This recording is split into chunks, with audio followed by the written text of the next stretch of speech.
Hello dear students, કાલે આપણે પ્રવેગ વિશેની આપણે ડિસ્કસ કરી હતી કાલના લેક્ચરમાં, બરાબર. તો ગઈકાલે જે આપણે લેક્ચર જોયો તો એની અંદર એવું લખ્યું હતું કે જે પ્રવેગનો ટોપિક છે કમ્પ્લીટ થતો નથી, એટલે ટોપિકને હજુ આપણે આગળ લઈ જવાનો છે. કારણ કે કાલના જે ટોપિકની અંદર આપણે અમુક ગણતરીઓ કરેલી, બરાબર, ગ્રાફ માટેની, અને એ ગણતરીઓના કાલે આન્સર આપણે લાવ્યા હતા. હવે એ જ આન્સર ઉપરથી આપણે એનો ગ્રાફ ડ્રો કરવાનો છે, બરાબર. તો ગ્રાફ કેવી રીતે ડ્રો કરશો? તો સૌપ્રથમ અહીં વાય એક્સ ઉપર આપણે પ્રવેગ લઈએ છીએ, એનો એકમ છે મીટર પર સેકન્ડ સ્ક્વેર, એ તમે જાણો છો. અને એક્સ અક્ષ ઉપર આપણે લીધો છે સમય સેકન્ડની અંદર, બરાબર.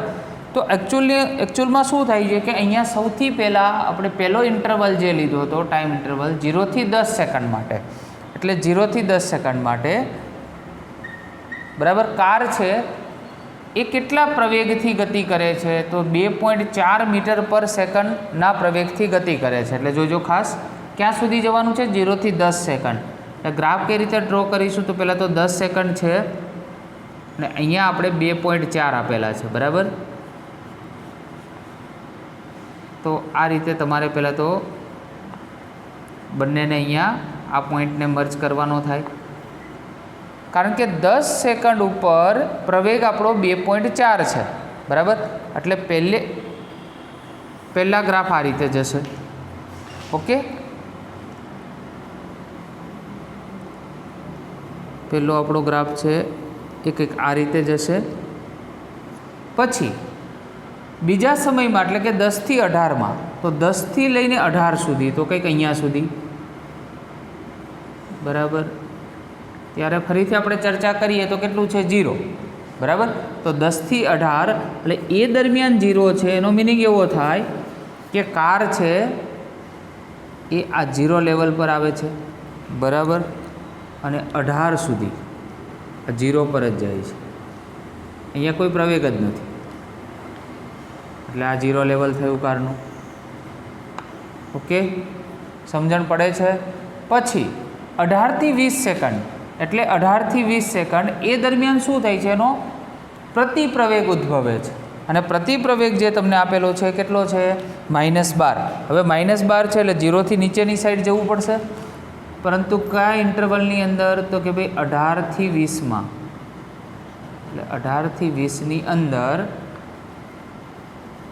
આપણે જવું પડશે 12 ઉપર. એટલે એક્ઝેક્ટ જ્યારે અહીંયા લાઇન મેચ થતી હોય ત્યાં આપણે લાઇન ડ્રો કરીએ, બરાબર, અને આ ગ્રાફને બતાવીએ તો કંઈક આવો ગ્રાફ તમને મળશે, બરાબર. એટલે કાલની જે આપણે વેલ્યુ છે એનો ઉપયોગ કરી અને કોઈ એક કારની આખી ગતિ છે એ બતાવી. પહેલાં કાર 2.4 મીટર પર સેકન્ડના સ્ક્વેરથી શું થાય છે? પ્રવેગિત થાય છે. તે દરમિયાન એનો પ્રવેગ 0 થાય છે. અને પછી 18 થી 20 દરમિયાન જે તમને અહીંયા પ્રવેગ આપેલો છે એ પ્રતિપ્રવેગના સ્વરૂપમાં ઉદ્ભવે છે. અને કાલે જ મેં વાત કરી હતી, પ્રતિપ્રવેગ બેટા ત્યારે જ ઉદ્ભવે જ્યારે વાહનને તમે બ્રેક મારો છો, બરાબર. તમે સાયકલ લઈને કદાચ જતા હો, તો મોડું થઈ ગયું છે ધારો કે, અને 5 જ મિનિટમાં પહોંચવાનું છે, તો તમે ફટાફટ સાયકલ દોડાવશો, બરાબર. હવે જેવી તમે દોડાવવાની શરૂઆત કરી, બરાબર, એટલે એની અંદર કંઈક કન્સેપ્ટ હશે વેગનો. પછી જેવો તમે વેગનો સમયની સાપેક્ષે ફેરફાર કરો છો એટલે પ્રવેગ મળશે, એટલે તમારી સાયકલ પ્રવેગિત થશે. અને જેવી સ્કૂલ આવે છે અને તમે બ્રેક મારો છો, તો એનો મિનિંગ શું થાય કે તમે પ્રતિપ્રવેગ ઉત્પન્ન કરો છો, બરાબર. એટલે કે જ્યારે પણ વાહનને તમે બ્રેક મારો તો એનો મિનિંગ થાય કે ત્યાં પ્રતિપ્રવેગ ઉત્પન્ન થાય. એટલે બ્રેક મારીએ છીએ દરમિયાન પ્રતિપ્રવેગ, અને પ્રતિપ્રવેગ હંમેશા પ્રવેગથી ઉલટી દિશામાં હોય, જો, બરાબર. આ પ્લસમાં હોય તો ઓલવેજ આ કેવું હોય?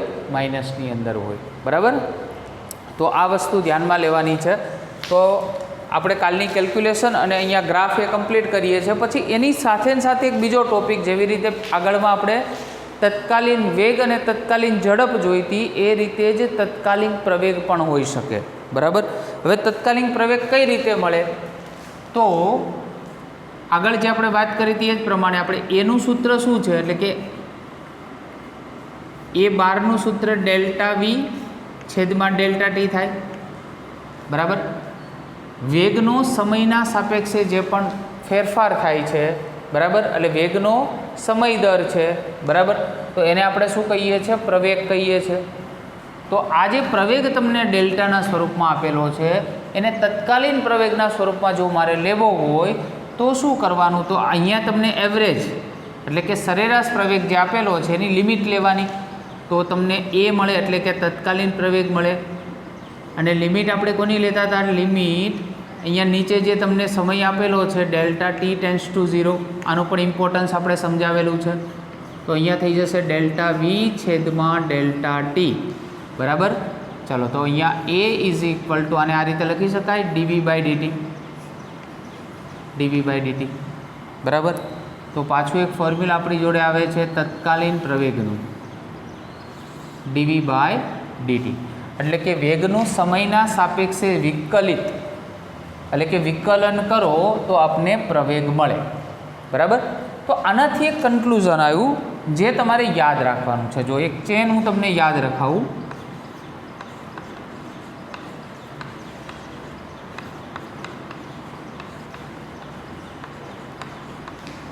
This is your corner, so it is students corner.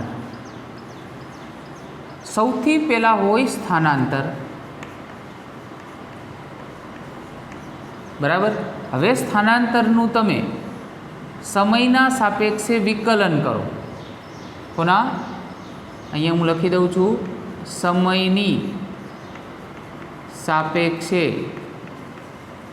વિકલન કરીએ તો શું મળે? વેગ મળે, બરાબર. અને વેગનું ફરીથી સમયના સાપેક્ષે વિકલન કરીએ, સમયની સાપેક્ષે વિકલન તો પ્રવેગ મળે, બરાબર. આ આપણે થિયોરેટિકલ દર્શાવ્યું, બરાબર. હવે એને આપણે મેથેમેટિકલ પણ દર્શાવીએ. સ્થાનાંતર એક્સ હોય, બરાબર. સ્થાનાંતર સૌથી પહેલાં એક્સ હોય, સમયના સાપેક્ષે તમે વિકલન કર્યું એટલે તમને વેગ મળ્યો, એટલે ડીએક્સ બાય ડીટી થયું, બરાબર. અને ફરીથી સમયના સાપેક્ષે વેગનું વિકલન કર્યું એટલે તમને પ્રવેગ મળ્યો.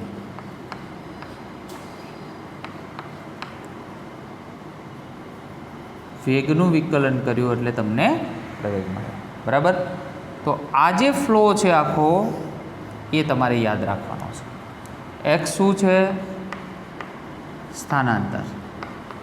અને યાદ કરો, જો બીજી ચેન પણ જોડે જોડે ચાલે. સ્થાનાંતર એ ધન, ઋણ અને શૂન્ય હોઈ શકે, તો વેગ પણ ધન, ઋણ અને શૂન્ય હોઈ શકે, તો પ્રવેગ પણ ધન, ઋણ અને શૂન્ય હોઈ શકે. ઓકે. હવે આ વિકલન જે છે, બરાબર, એના કેટલાક સૂત્ર તમને મેં સમજાયા હતા, બરાબર. આજે ફરીથી એવા ને એવા સૂત્ર થોડાક આપણે રિવિઝન કરીએ છીએ, બરાબર. અને કેટલાક નવા જે સૂત્ર છે, બરાબર, એની આજે આપણે ડિસ્કસ કરીએ છીએ, બરાબર. કારણ કે વિકલનનો કન્સેપ્ટ હવે આવશે, બરાબર, એટલે એ મુજબ તમારે આગળ જોવું પડશે. તો ફરી એકવાર આપણે લઈએ છીએ વિકલન. દાખલાઓમાં કામમાં આવશે ખાસ, બરાબર. ફરી એકવાર આપણે લઈએ છીએ ડીએક્સ બાય ડીટી. આને કઈ રીતે બચાય? સોરી, એક્સનું ટી સાપેક્ષે વિકલન. એક્સનું ટી સાપેક્ષે વિકલન. આ એક્સનું ટી સાપેક્ષે વિકલન. જો હવે આ ચલ કહેવાય, બરાબર. અને ચલ બદલાઈ શકે, એવું નથી કે ત્યાં ટી જ આવે, ત્યાં પણ એક્સ આવી શકે, ત્યાં પણ વાય આવી શકે, ત્યાં પણ ઝેડ આવી શકે, બરાબર. એટલે ધ્યાન રાખજો ખાસ. સૌથી પહેલાં ડી બાય ડીટી એક સૂત્ર લઈએ છીએ t⁻n। જો ટીની ઘાત આપેલી હોય તો એનું વિકલન શું થાય? બરાબર, તો ઘાત આગળ ઘાતમાંથી એક ઓછું। શું યાદ રાખવાનું? ઘાત આગળ ઘાતમાંથી એક ઓછું। બરાબર, ફોર એક્ઝામ્પલ તમને આપે છે d/dt ટીની 4 ઘાત। ટીની કેટલી ઘાત? 4 ઘાત। તો ઘાત આગળ અને ઘાતમાંથી એક ઓછું એટલે 3 ઘાત। આ તમારો જવાબ। આ સિમ્પલ એક એક્ઝામ્પલ થયું। બરાબર, નંબર 2 d/dt કોઈ અચળ એટલે કે k આપે છે તો અચળનું વિકલન હંમેશા શૂન્ય થાય। અચળનું વિકલન શું થાય? શૂન્ય થાય। બરાબર, હવે એક સૂત્ર એવું છે d/dt તમને અચળ પણ આપે છે અને ટીની ઘાત પણ આપે છે, તો શું કરવું? તો અચળ હંમેશા વિકલનમાં બહાર નીકળે। આ અચળ હંમેશા વિકલનની અંદર બહાર નીકળે। બરાબર, એટલે અચળને કાઢો બહાર, કોનું વિકલન થાય? d/dt t⁻n નું વિકલન થાય। કોનું થાય? t⁻n। બરાબર, અચળ હંમેશા બહાર નીકળે। બરાબર, ચલો તો કે અહીંયા કોન્સ્ટન્ટ બહાર નીકળી ગયું અને આનું તમે જાણો છો ઘાત આગળ ઘાતમાંથી એક ઓછું। એક એક્ઝામ્પલ લઈએ થોડો વધારે ખ્યાલ આવે। d/dt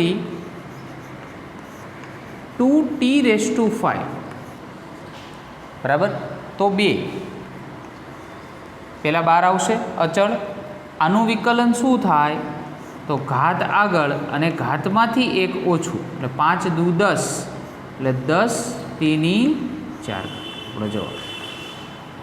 આ રીતે તમારે વિકલન કરવાનું થાય। બરાબર, તો આપણે 3 સૂત્ર જોયા। બરાબર, બીજા પણ કેટલાક ઇમ્પોર્ટન્ટ સૂત્ર હોય છે એની પણ આપણે ડિસ્કસ જોડે જોડે કરતા જઈએ। બરાબર, ચલો નંબર 4 એક આપણે ઉપયોગ આવશે, યાદ રાખજો, sin t। sin t નું થાય cos t અને cos t નું થાય -sin t। sin t નું cos t અને cos t નું -sin t।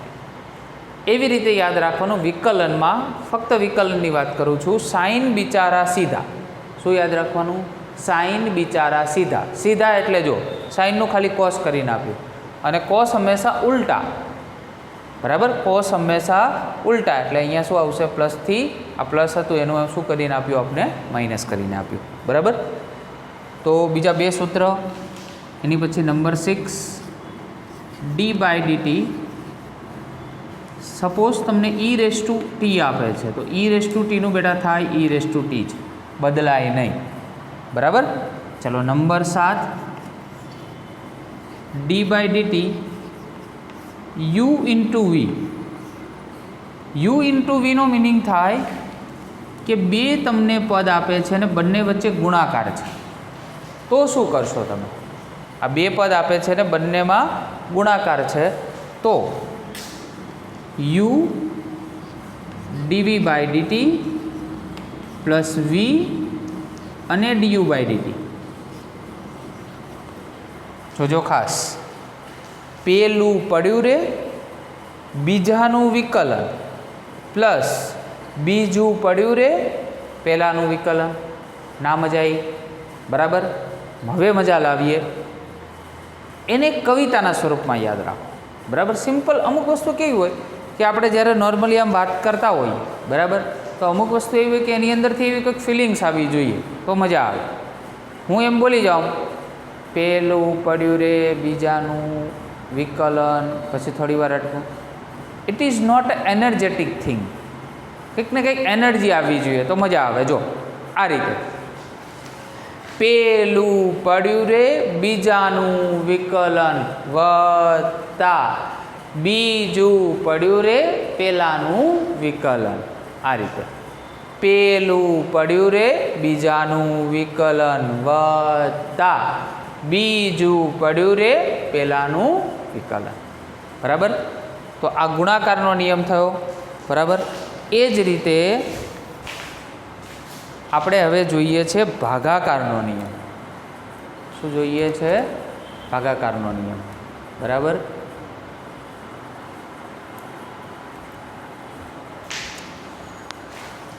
ચલો, ભાગાકારના નિયમની અંદર number 8 D by DT U by V. બરાબર.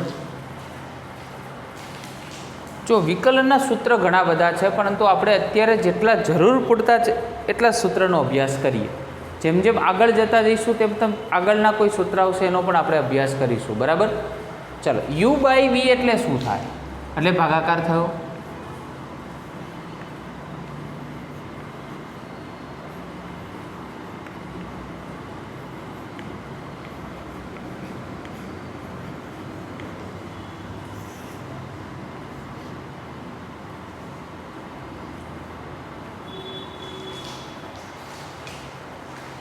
આ રીતે ભણાવવામાં આવે તો એ મજા જ ના આવે. લખ્યું હું કહી દઉં તૈયાર કરી નાખો, પણ શું તૈયાર કરી નાખે? બરાબર. કંઈક ને કંઈક એની અંદર કન્સેપ્ટ હોવો જોઈએ. કન્સેપ્ટ છે નીચેનું પડ્યું રે ઉપરનાનું વિકલન માઇનસ ઉપરનું પડ્યું રે નીચેનાનું વિકલન નીચેનાનો વર્ગ. ના ખબર પડી? ફરી એકવાર નીચેથી ચાલુ કરવાનું. નીચેનું પડ્યું રે ઉપરનાનું વિકલન માઇનસ ઉપરનું પડ્યું રે નીચેનાનું વિકલન નીચેનાનો વર્ગ. જો આ નીચે અને નીચેનાનો વર્ગ એટલે વીનો વર્ગ. બરાબર. તો આ ભાગાકારની કવિતા થઈ. આ રીતે યાદ રાખવાનું. બરાબર. સૂત્ર મોસ્ટ ઇમ્પોર્ટન્ટ છે બધા. બરાબર. વિકલનના સૂત્ર. અને અહીંયા આપણે કન્સેપ્ટ બી કીધો કે જ્યારે સ્થાનાંતરનું કોઈ તમને સમીકરણ આપેલું હશે તો એની ઉપરથી તમને વેગ શોધવાનો કહેશે, અને વેગ ઉપરથી તમને કોઈ પ્રવેગ શોધવાનો આવશે ત્યારે આપણે આવા સૂત્રનો ઉપયોગ કરીશું. બરાબર. તો અહીં આપણે વચ્ચેનો પાર્ટ એક આવી ગયો, વિકલનનો ભાગ, એ કમ્પ્લીટ કરીએ છીએ. બરાબર. પરંતુ આપણે કન્ટિન્યુ કરીએ છીએ પેલા પ્રવેગવાળો ટોપિક. આ પ્રવેગવાળો જે ટોપિક છે એની અંદર સ્ટુડન્ટ કોર્નર અને એ થોડો આપણે વચ્ચેનો તમને ભાગ લીધો તો એનો ઉપયોગ આવ્યો હતો. બરાબર. ચાલો, તો પહેલાં તો પ્રવેગ છે તો આમ લખી શકાય વેગની માફક પ્રવેગ પણ ધન, ઋણ અને શૂન્ય હોઈ શકે. વેગ જો આ ત્રણ વસ્તુ હોય, ધન, ઋણ અને શૂન્ય, તો પ્રવેગ પણ હોઈ શકે. જેના આપણે કેટલા ગ્રાફ જોઈએ. એનો પહેલો ગ્રાફ. બરાબર. પ્રવેગ ધન ક્યારે હોય, અને એના માટે યાદ રાખજો આપણે જે આકૃતિ દોરીએ છીએ એની અંદર વાયએક્સ ઉપર લઈએ છીએ એક્સ એટલે કે સ્થાન, અને એક્સ અક્ષ ઉપર લઈએ છીએ સમય. તો સ્થાન અને સમય એના સંદર્ભમાં પ્રવેગ જો તમારે ધન બતાવવો હોય તો આ ટાઈપનો આવશે ગ્રાફ.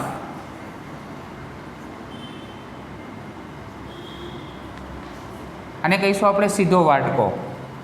બરાબર. આ પ્રવેગ ધન, પછી પ્રવેગ ઋણ, ઊંધો વાટકો. આપણી ઘરે વાટકો હોય ને, ઊંધો વાટકો.